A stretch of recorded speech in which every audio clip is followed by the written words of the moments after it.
ভাৰতলৈ নাযাব আৰু যদিহে ভাৰতলৈ যায় তেন্তে 1 কোটি টকাৰ জৰিমনা ভৰিব লাগিব। আৰৱ প্ৰশাসনে জাৰি কৰিছে এই নিষেধাজ্ঞা। আমি জনাই আছো এই মুহূৰ্তত ভাৰতলৈ নাযাব আৰু যদিহে ভাৰতলৈ যায় তেন্তে ভৰিব লাগিব 1 কোটি টকাৰ জৰিমনা। ভাৰতলৈ গলে ভৰিব লাগিব 1 কোটি টকাৰ জৰিমনা। লগতে আৰোপ কৰা হ'ব 3 বছৰৰ ভ্ৰমণ নিষেধাজ্ঞা। এই কঠোৰ সকিয়নি প্ৰদান কৰিছে সৌদি আৰৱ প্ৰশাসনে। ইতিমধ্যে ভাৰতৰ বাবে 3 বছৰৰ বাবে ভাৰতৰ বাবে দুৱাৰ বন্ধ কৰিছে সৌদি আৰৱে। সৌদি আৰৱৰ পৰা ভাৰতলৈ এতিয়া কোনো লোক আহিব নোৱাৰিব।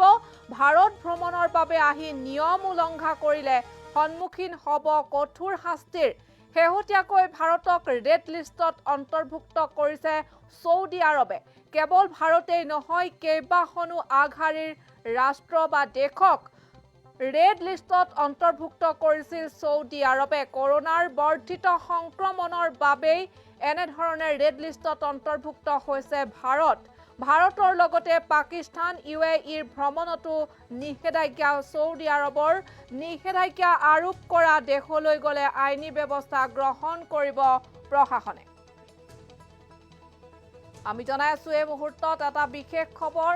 সৌদি আৰৱ প্ৰশাসনে সৌদি আৰৱৰ লোকসকলৰ জ্ঞাতাৰ্থে এটা নিষেধাজ্ঞা আৰোপ কৰিছে, য'ত কোৱা হৈছে ভাৰতলৈ গলে সৌদি আৰৱবাসীয়ে ভৰিব লাগিব 1 কোটি টকাৰ জৰিমনা আৰু লগতে 3 বছৰৰ ভ্ৰমণত নিষেধাজ্ঞা আৰোপ কৰা হৈছে বা হ'ব। এই কঠোৰ সকিয়নি সৌদি আৰৱ প্ৰশাসনে জাৰি কৰিছে সৌদি আৰৱৰ বাসিন্দাক। কিন্তু কিয় এই কঠোৰ সকিয়নি সৌদি আৰৱ প্ৰশাসনে জাৰি কৰিবলগীয়া হৈছে? এফালে ভাৰতৰ বাবে 3 বছৰৰ কাৰণে দুৱাৰ বন্ধ কৰিছে সৌদি আৰৱে।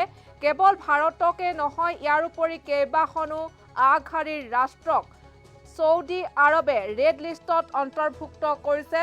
তাৰ ভিতৰত পাকিস্তান আৰু UAE ভ্ৰমণতো নিষেধাজ্ঞা আৰোপ কৰিছে সৌদি প্ৰশাসনে। ভাৰতৰ লগতে কৰোনাৰ বৰ্ধিত সংক্ৰমণৰ বাবে ৰেড লিষ্টত ভাৰতৰ লগতে কেইবাখনো আগশাৰীৰ ৰাষ্ট্ৰক ৰেড লিষ্টত অন্তৰ্ভুক্ত কৰিছিলে সৌদি আৰৱে, য'ত কোৱা হৈছিল কোভিডৰ সংক্ৰমণৰ প্ৰতিৰোধ কৰাৰ ক্ষেত্ৰত ভাৰতে আৰু লগতে ভেকচিন প্ৰদান কৰাৰ ক্ষেত্ৰত ভাৰত সফল হ'ব পৰা নাই, যাৰ বাবে ভাৰতকো ৰেড লিষ্টৰ তালিকাত অন্তৰ্ভুক্ত কৰিছিল সৌদি আৰৱে। আৰু দেখিবলৈ পোৱা গৈছিল ভাৰত সহিতে কেইবাখনো আগশাৰীৰ ৰাষ্ট্ৰও এই ৰেড লিষ্টৰ তালিকাত আছিল। কিন্তু শেহতীয়াকৈ ভাৰতক লৈ যি এটা নিষেধাজ্ঞা আৰোপ কৰিছে চৌদি আৰৱ চৰকাৰে চৌদি আৰৱৰ লোকসকলৰ হেতুকে, য'ত কোৱা হৈছে যদিহে চৌদি আৰৱৰ লোক ভাৰতলৈ যায় তেন্তে 1 কোটি টকাৰ জৰিমনা ভৰাৰ লগতে আৰোপ কৰা হ'ব 3 বছৰৰ ভ্ৰমণত নিষেধাজ্ঞা। এই কঠোৰ সকিয়নি প্ৰদান কৰিছে চৌদি আৰৱ প্ৰশাসনে। ইতিমধ্যে ৰাষ্ট্ৰীয় আন্তঃৰাষ্ট্ৰীয় সংবাদ মাধ্যমসমূহৰ এই খবৰে শিৰোনামা দখল কৰিছে। শেহতীয়াকৈ দেখিবলৈ পোৱা গৈছিল কোভিডৰ সংক্ৰমণক লৈ যথেষ্ট এটা তেওঁলোকে এটা ডাঙৰ সিদ্ধান্ত গ্ৰহণ কৰিছে চৌদি আৰৱ চৰকাৰে, য'ত ভাৰতৰ নাম অন্তৰ্ভুক্ত হৈ আছে ৰেড লিষ্টত, য'ত ভাৰতৰ লোক 3 বছৰৰ বাবে যাব নোৱাৰিব চৌদি আৰৱলৈ। আৰু চৌদি আৰৱলৈ যাব নোৱাৰা ৰেড লিষ্টৰ তালিকাত 3 বছৰৰ বাবে নাম আছে ভাৰত সহিতে আন কেইবাখনো আগশাৰীৰ ৰাষ্ট্ৰৰ। আৰু সেই আগশাৰীৰ ৰাষ্ট্ৰৰ সহিতে ভাৰতৰ নাম অন্তৰ্ভুক্ত হৈছে কেৱল এটাই কাৰণ, কোভিড মহামাৰীৰ সংহাৰৰ বাবে।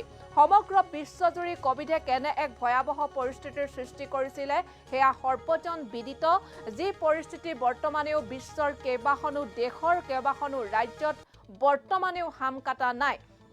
আমাৰ ভাৰততেই হওক, লাগিলে চুবুৰীয়া সমগ্ৰ ৰাজ্যসমূহতেই হওক, ৰাজ্য বা বিভিন্ন দেশসমূহত দেখিবলৈ পোৱা গৈছে কোভিডৰ সংক্ৰমণ দিনক দিনে যেন যি বৃদ্ধি পাই আহিছিল সেয়া কিছু এতিয়া হাম কাটিছে।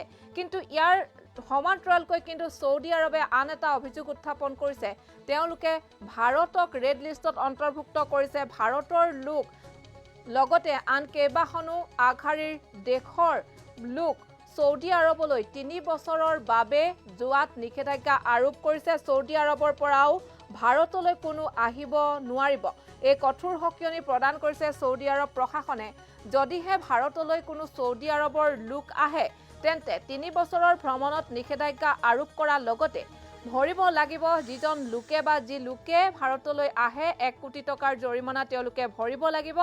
ছৌদি আৰৱৰ এই নিয়ম যদিহে উলংঘা কৰে সন্মুখীন হ'ব সেই লোকজনে কঠোৰ শাস্তিৰ।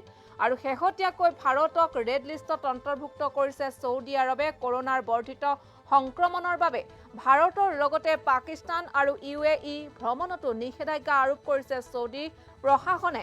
নিষেধাজ্ঞা আৰোপ কৰা দেশলৈ গ'লে আইনী ব্যৱস্থা গ্ৰহণ কৰিব প্ৰশাসনে।